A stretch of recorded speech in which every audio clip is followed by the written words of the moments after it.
Hoy voy a compartir contigo 10 consejos prácticos para que tanto si tu Neptuno se expresa en polaridad directa como en inversa, puedas avanzar hacia ese punto de integración donde la sensibilidad deja de ser una carga y se convierte en lo que debe ser una guía. Un camino para vivir la espiritualidad que Neptuno realmente ofrece, que es una espiritualidad lúcida, encarnada y en servicio a la vida en relación con ese polo opuesto de Piscis, que es Virgo. En primer lugar, y el primer consejo que debo dar es: reconoce tu patrón predominante. Polo directo. Tiendes a disolver límites, absorber las emociones ajenas y dejarte llevar por la corriente. En el polo inverso, te blindas, te vuelves excesivamente racional o controlador para, en definitiva, no perderte. Y voy a explicar un ejemplo práctico en relación a una serie de patrones arquetípicos que me he encontrado en incontables ocasiones. En este caso pongo el ejemplo de María Jesús, que lleva años cuidando a varios familiares, que son familiares dependientes, enfermos o mayores, o sus propios hijos, olvidando por completo sus propias necesidades. No sabe decir que no, vive agotada y desconectada de sí mismo en su mundo mágico interno. Ese es un Neptuno directo saturado. En cambio, Carlos, después de una relación caótica, se ha vuelto tan cerrado que rechaza cualquier implicación emocional profunda. Eso es un Neptuno inverso. El primer paso para integrarse es reconocer desde dónde operas la mayor parte del tiempo. Vamos a hablar ahora del segundo consejo, y sería: detecta el miedo común que alimenta ambos polos. Tanto el exceso de apertura como el blindaje nacen del miedo a la disolución del yo. Reconocerlo, es decir, que lo reconozcas, evita que luches contra la mitad de tu energía. Y pongo un ejemplo práctico.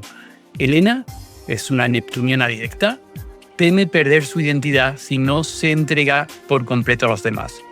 Martín, con Neptuno inverso, teme exactamente lo mismo, pero se protege con un muro. Ambos patrones se sostienen en el miedo. Nombrarlo permite, a mi juicio, empezar a trascenderlo. El tercer punto es: entrena el arte del límite consciente. No se trata de poner muros, sino poner, de alguna forma, puertas que tengan una llave que tú poseas. Abrirlas o cerrar esas puertas según tu energía y la situación específica que se esté dando. Un ejemplo: Laura, que es neptuniana directa, empezó a realizar como un calendario de días de silencio para no verse absorbida por demandas ajenas. Andrés, que es un neptuniano inverso, se propuso abrir una conversación profunda a la semana con alguien de confianza. Ambos aprendieron a gestionar la apertura y el cierre sin culpa. Es decir, la primera, que necesita un poco poner esos límites emocionales porque es una esponja, lo que hace es tener esos días de silencio en los que no está, digamos, para nadie. Andrés, que es un neptuniano inverso, que le cuesta más esas conversaciones profundas relacionadas con las emociones, pues hace lo contrario. Y ambos, con esta conciencia de lo que es Neptuno, son capaces de gestionar esa apertura, ese cierre de una forma más consciente. El cuarto consejo es cultivar prácticas que anclen tu cuerpo. Neptuno florece cuando el cuerpo es un ancla. Ahí tenemos aquí atrás el símbolo de Saturno, y creo que es un buen ancla tener un Saturno fuerte en carta, o quizás en revolución solar, en tránsitos, para anclar un poco ese Neptuno, bajarlo un poco a tierra.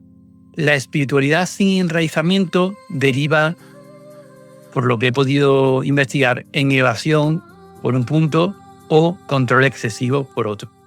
Un ejemplo es el de Clara, con Neptuno directo, comenzó a hacer tai chi para dar forma física a su energía difusa. Pedro, inverso, hizo inmersión en baile libre para perder el miedo al movimiento no estructurado. Puede ser baile, puede ser teatro. Sé que algunos psicólogos, algunos astrólogos, pues están intentando trabajar, por ejemplo, en bioenergética para casos en los que se necesita ese, digamos, miedo al movimiento no estructurado en relación con esos neptunianos más inversos. El quinto consejo es uno de mis favoritos y es: haz de la soledad un laboratorio, no una trinchera. El retiro consciente no es aislamiento defensivo, como muchos neptunianos hacen al final, sino espacio para integrar los sentidos. Un ejemplo práctico: Sofía, que es neptuniana directa, pasó un fin de semana sin teléfono para escuchar sus propias emociones sin distracciones. Luis, que es un neptuniano inverso, dedicó ese tiempo a improvisar música, conectando con su mundo interno sin rigidez.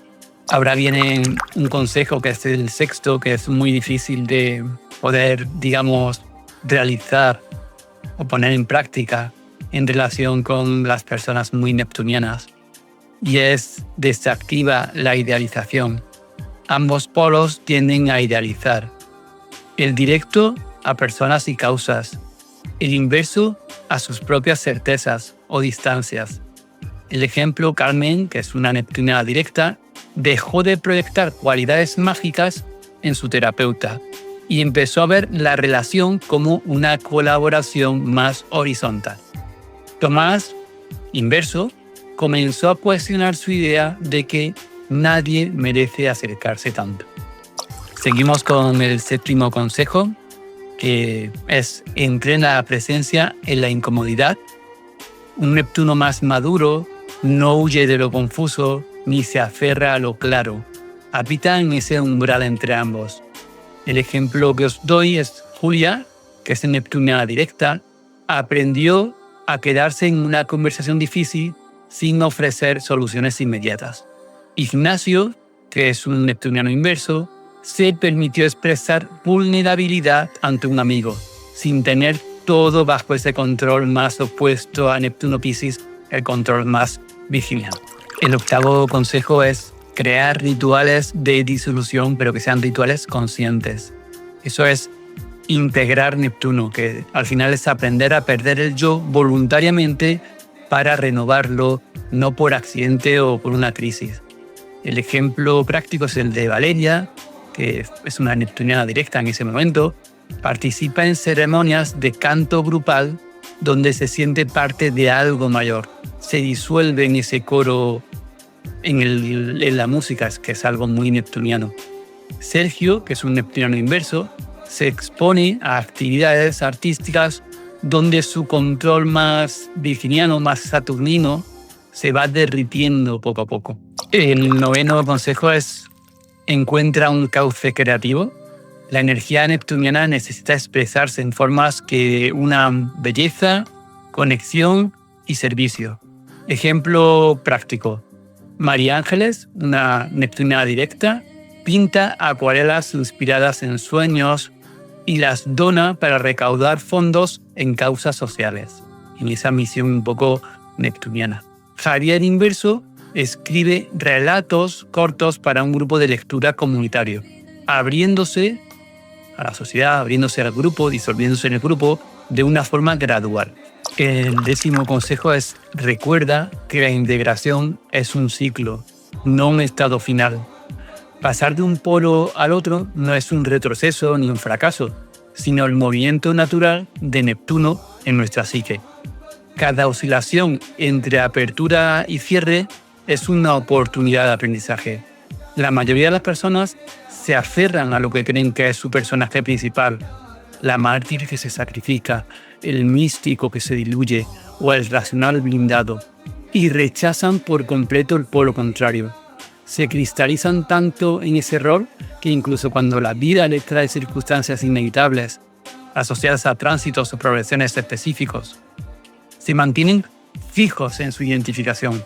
No se mueven ni un ápice del polo polarizado, aunque eso les va a condenar ¿a qué? Pues a repetir el mismo patrón de vida hasta el final, hasta su propia muerte, sin haber entendido esta energía ni haber podido vivir todo el rango de colores de su vida. La tercera vía surge cuando dejamos de defender el personaje y nos permitimos atravesar el ciclo. No se trata de quedarse en el polo opuesto, sino de caminar entre ambos y reconocerse en el espacio testigo, verse desde arriba. Cada vez que recorres esa oscilación con conciencia, tu centro se fortalece. Ya no eres la máscara, eres la presencia que la habita. El ejemplo es el de Marta, que es una neptuna directa, que descubrió que tras un tiempo de apertura intensa, necesitaba retirarse sin culpa. Diego, neptuniano inverso, entendió que después de un refugio prolongado debía abrirse a experiencias vinculares que le podían un poco transformar. Ambos comprendieron que el vaivén, si se ha vivido de una forma consciente, no es un caos, sino una espiral ascendente hacia una mayor conciencia. Si has llegado hasta aquí, recuerda, Neptuno no está en tu carta para confundirte, sino para invitarte a despertar. Cada polaridad es una puerta y cada tránsito es una llamada. No temas perderte, en ese movimiento se abre la posibilidad siempre de encontrarte en un nivel más profundo. Suscríbete, comparte este vídeo si resonó contigo y cuéntame en los comentarios. ¿Sientes que vives más en el polo directo o en el inverso? ¿Cómo se manifiesta Neptuno en tu vida? Muchísimas gracias por vuestra atención. Nos vemos pronto.